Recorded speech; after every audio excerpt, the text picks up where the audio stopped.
सच्चाई सच छुपने नहीं देंगे। कोर्ट के दखलंदाजी के बाद में महिला पहलवानों का एफआईआर दर्ज होता है, ये क्या निशानी है, क्या कुछ कहना चाह रहे हैं हमारे? देखिए, ये इस देश की उस गंभीर स्थिति की तरफ इशारा करता है जहां अंतरराष्ट्रीय खिलाड़ी जो हमारे देश के हैं, अगर उनकी एफआईआर दो बार धरने के बाद और सुप्रीम कोर्ट के हस्तक्षेप के बाद होती है, तो आप कल्पना कर सकते हैं उन लोगों की जिनकी कोई सुनने वाला नहीं है, जो गरीब हैं, जो शोषित पीड़ित लोग हैं, जिन्हें जाति के नाम पर, धर्म के नाम पर मारा जाता है, उनके खिलाफ अत्याचार होता है, जिनको गरीब मानकर, जो गरीब है उनको दबाया जाता है। आप उनकी कल्पना कीजिए। आप ये तो इतने महत्वपूर्ण लोग हैं जिन्होंने देश का नाम रोशन किया, उनकी एफआईआर में यह हाल है।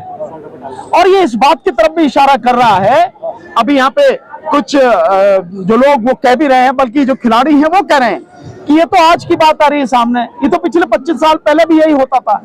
इसका मतलब यह है कि स्थिति इतनी गंभीर है कि खेल जैसी पवित्र संस्थाओं में जो देश का नाम करते हैं खिलाड़ी, उनका शोषण अब से नहीं, बहुत पहले से हो रहा है। तो सरकारें क्या कर रही हैं, सरकार के नेता क्या कर रहे हैं, वो अधिकारी क्या कर रहे हैं, जिनकी जिम्मेदारी है इस सबको, खेल प्रतिभाओं को निखारना और इन सबको, खिलाड़ियों को अच्छी सुविधाएं देना, उनका ध्यान रखना।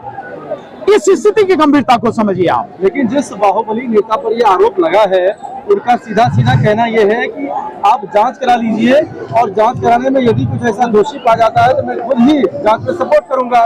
इतना बड़ा आंदोलन करने की जरूरत क्या है? नहीं, इन्वेस्टिगेट जब पहले एफआईआर नहीं हो रही है, जांच तो बाद में होगी भाई। भाई पहले एफआईआर होगी तभी तो इन्वेस्टिगेशन होगी, और एफआईआर के लिए दो बार धरना देना पड़े और सुप्रीम कोर्ट के हस्तक्षेप के बाद हो, तो अब बाद की चीज तो बहुत बाद में है।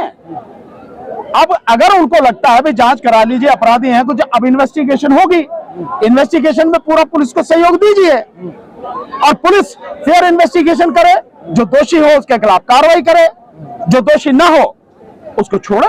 वकील साहब, एक सवाल ये है कि जो बैठी हुई है पहलवान, उन्हीं में से एक की बहन ने इनसे आह्वान किया कि आप हट जाइए धरने से, यानी कुल मिलाकर विरोध कर रहे हैं। नहीं, ये उनसे पूछो आप कि तुम क्यों कह रहे हो भाई इनको हटने के लिए, मेरे से मत पूछो ये सवाल। ये तो बहन का दर्द बहन नहीं समझ पा रही है, तो देश कैसे समझेगा? क्या बात करते हो, इसी देश में कोरोना काल में देखा ना हमने, अपने की शरीर तक को हमने नहीं छुआ, बेटों ने बाप की लाश को नहीं छुआ। किसकी बात कर रहे हो? जिस देश में इतना स्वार्थी इंसान हो वहां रिश्तों की आप बात कर रहे हो। ये रिश्ते सब भी मतलब के लिए होते हैं अधिकतर, तो कहाँ कैसे पॉलिटिकल कोरोना समझ लिया? मुझे नहीं पता कि क्या समझ लिया क्या नहीं हुआ, लेकिन लोगों की विचारधारा अपनी होती है, अपने स्वार्थ होते हैं। कौन किस वजह से क्या बात कह रहा है, या किससे किस वजह से कहलवाई जा रही है, किसी दबाव से कहलवाई जा रही है, या कोई ऐसी बात है? जिस बाहुबली के ऊपर 38 मुकदमे दर्ज हो और उनके ऊपर जब ये 6 दिन के बाद में एफआईआर दर्ज होता है, तो क्या मुकम्मल जांच हो पाएगी?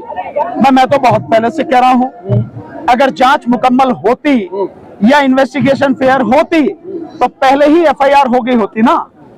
एफआईआर भी सुप्रीम कोर्ट के हस्तक्षेप के बाद है, और सुप्रीम कोर्ट अगर इसकी बाकायदा देखभाल करे, निगरानी करे, हो सकता है इन्वेस्टिगेशन फेयर हो जाए।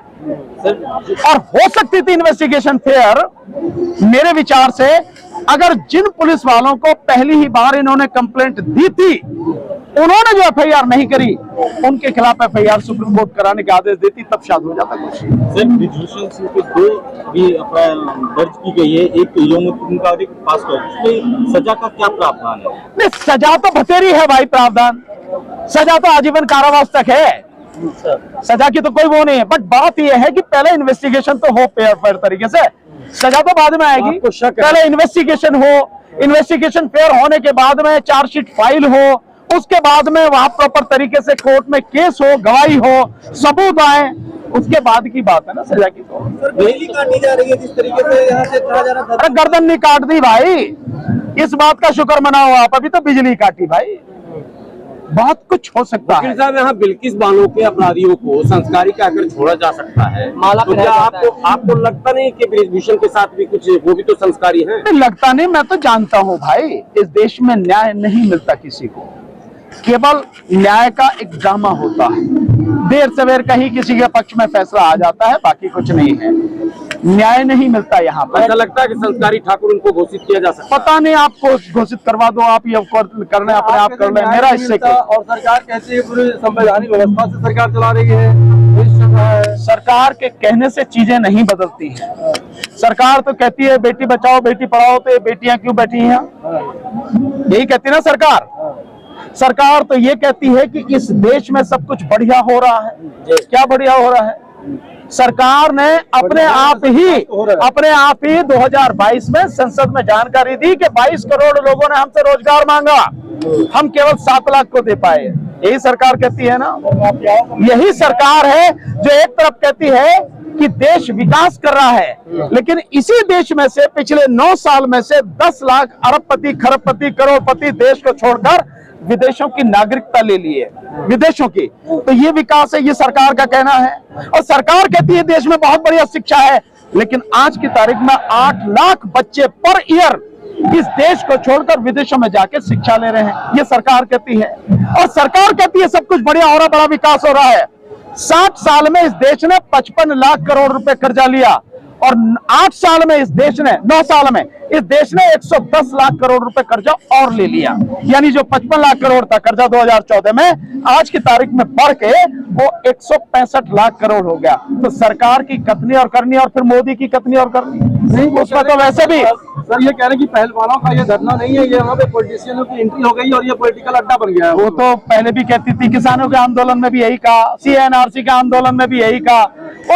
वो सरकार की अपनी लाइन है कि किस तरह से विरोध करना है। उसके कहने से आंदोलन, जो जनता का आंदोलन है, पहलवानों का आंदोलन है, इस देश की बेटियों का आंदोलन है, वो राजनीतिक नहीं बन जाएगा उसके कहने से।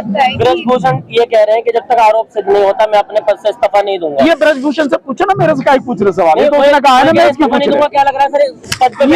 ये आप उससे पूछो, ये ब्रजभूषण से पूछे ये सवाल। स्पीच पर जो बोला है, क्योंकि सरकार का जो अतीक का एनकाउंटर हुआ, हत्या हुई, उस पर कुछ बोला है। इन सब चीजों को लगातार सुप्रीम कोर्ट जिस तरीके से बोलता जा रहा है, इससे क्या लगता है? नहीं, अच्छी बात है। अगर कहीं अपराध हो रहा है, अन्याय हो रहा है और सरकार द्वारा प्रायोजित अपराध हो रहा है, तो सुप्रीम कोर्ट को, हाई कोर्ट को बोलना ही चाहिए। भाई वो संविधान की रक्षक हैं, उन्हें संविधान की रक्षा में आगे आना ही चाहिए, बोलना चाहिए। और ये अच्छी बात है, अच्छा संकेत है, क्योंकि सुरक्षा दे और वो हाई कोर्ट में, सुप्रीम कोर्ट में कहें कि उनकी रक्षा की जिम्मेदारी हमारी है। उनके होते हुए 3 लोग आके 30 राउंड फायर करके 2 लोगों की हत्या कर देते हैं, और वो साथ में जो पुलिस वाले हैं उनका हाथ अपनी पिस्टल तक भी नहीं जाता। क्या समझ में नहीं आता है कि सरकार द्वारा कराया गया कत्ल है ये? 40 साल में माफियाओं का आतंक था, उसका अंत हो गया। बिल्कुल, तो सरकार माफिया बन गई। अब है सरकार माफिया बन गई, तो आप भी यही कहेंगे। तो कल अगर आप माफिया बने तो आपके खोपड़ी में इसी तरह से गोली उतार देनी चाहिए। यही करें ना आप। इस देश में कानून का, संविधान का राज है या नहीं? होना चाहिए या नहीं होना चाहिए?